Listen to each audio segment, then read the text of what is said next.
good at something, but having to quit because someone else doesn't want to see you succeed. That can really play with your self-esteem. Our next guest went through a lot in her life and had a hard time believing in herself.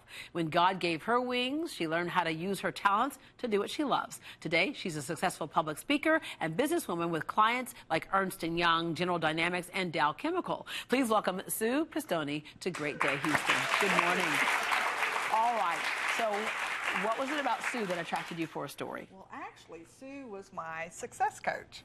Oh. And I didn't know her whole story. I didn't know it at all. And but I knew the health challenges that she faced, and she was still so successful. She got around as well as I did, or better. And I thought, oh, she would be good. She would be, and that's all I knew. I didn't know her whole story. And we sat down, and like you, we thought 30 minutes. It was 2.5 hours. Right. It was 4 hours with Sue. All right. And so you're the oldest of 5 kids. Yes. You love visiting your grandparents as a kid. You know that, which is kind of a rite of passage for kids, right? And then you dealt with abandonment early on, though. Yes. From which parent? Both. Yes, yes. My mother moved out when I was in the 5th grade because she couldn't get along with my father anymore. And so she moved to Wichita Falls to go to beauty school so she could support her 5 kids since the marriage wasn't going to work. Right. I actually thought that didn't bother me because I told Daddy years later, I said, you know, it's really strange. I wasn't upset at all that Mother left. And he goes, are you kidding? What did you understand about that? Did you really think Mother left because she's making a sacrifice for the family, or did you? I don't think I thought, because Daddy said I cried every night. So I blacked it out. Yeah. I actually blacked it out. And then when she moved back. Or your way of coping. That was your way of coping. Exactly. Saying, it's okay, it doesn't matter. Yeah, exactly.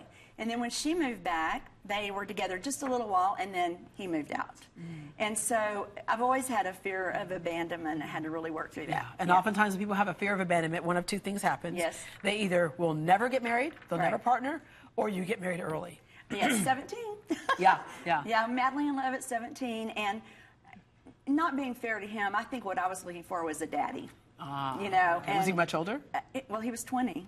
Okay, yeah. You were 17. Okay, yeah. And so when we got married, he was 20. Yeah. Okay. Well, I'm 4 years older than my husband, so that's not right. Okay. By age 20, you had gained 100 pounds after 2 pregnancies. No, well, after 4. Four pregnancies. Yeah. By the time I was 22, I had 4 children, and I gained 100 pounds because one of the things that I made a decision when I was 12 years old, I would never get a divorce. And so instead I think all of us make that decision, right? So instead of fighting, I stuffed all my emotions. Yeah. And I did that until I was 27, when we had a defining moment in my life. Yeah.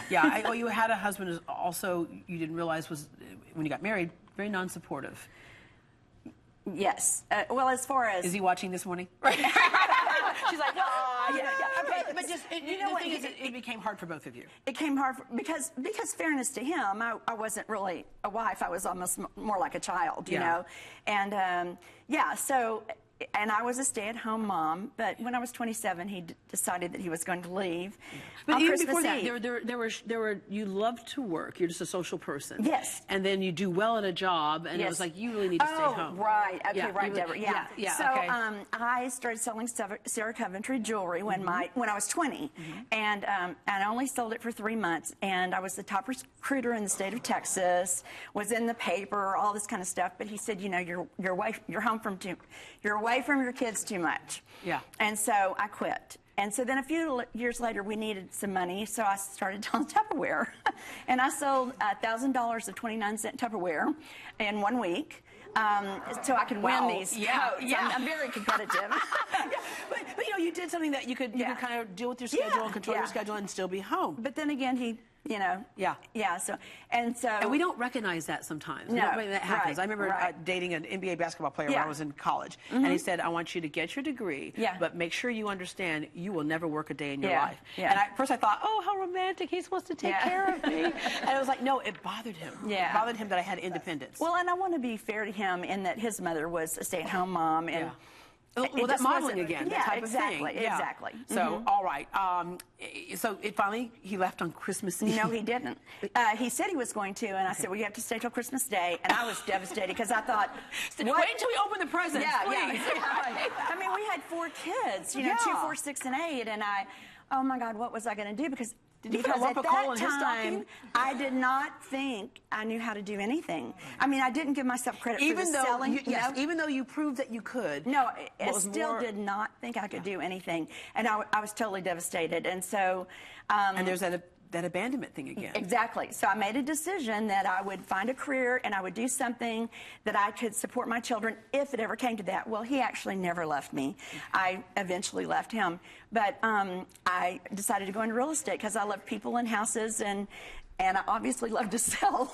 Yes, you do. So, in fact, she was reminding me that we met like almost 20 years ago, and when we were giving speeches, you know, and go ahead. Well, we were both speaking at River Oaks Country Club, and I was actually, you know, pretty new at it, and I was so scared. So I went on in front of Deborah Duncan, and then she comes on and she goes, oh, you want me to follow her? Yeah, because here's the deal. And I was pretty new at it, too. I'll never forget it. That was so awesome. But it was fun.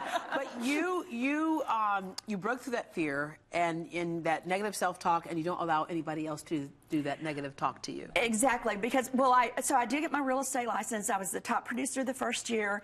I went with several other people and owned my own company when I was 29. But what really happened is I still had the negative self-talk. Right. So, Deborah, you would want to find a house. I would find it for you, and you would say, I'm going to tell all my friends because you're so good and you really listen. And as soon as I left you, I would think, does she not know everything that's wrong with me? Oh my God. I mean, and it was all those negative things I was hearing from people in my life. And so you have a little technique that you use. Whenever anything negative comes up, what do you do? Yeah, I do. Okay. Well, like I said, that color doesn't look good on you. What would you do? Oh, you would never say that. Yeah, I would never say that. I remember someone saying that I would not wear a color that doesn't look good on me. Tell you, even today before I came in here, I do this all the time. Whenever I feel down or a little depressed or I just need to get some energy going, I snap my fingers and I say, I'm great, I'm terrific, I'm the best. And I do it 3 times. And by the time you do it, you just really feel that way. Yeah. And I'll tell you something else, too, because I am large. I have lipedema, which is a genetic condition, which means I can't walk anymore, really, and I'm very large from the waist down.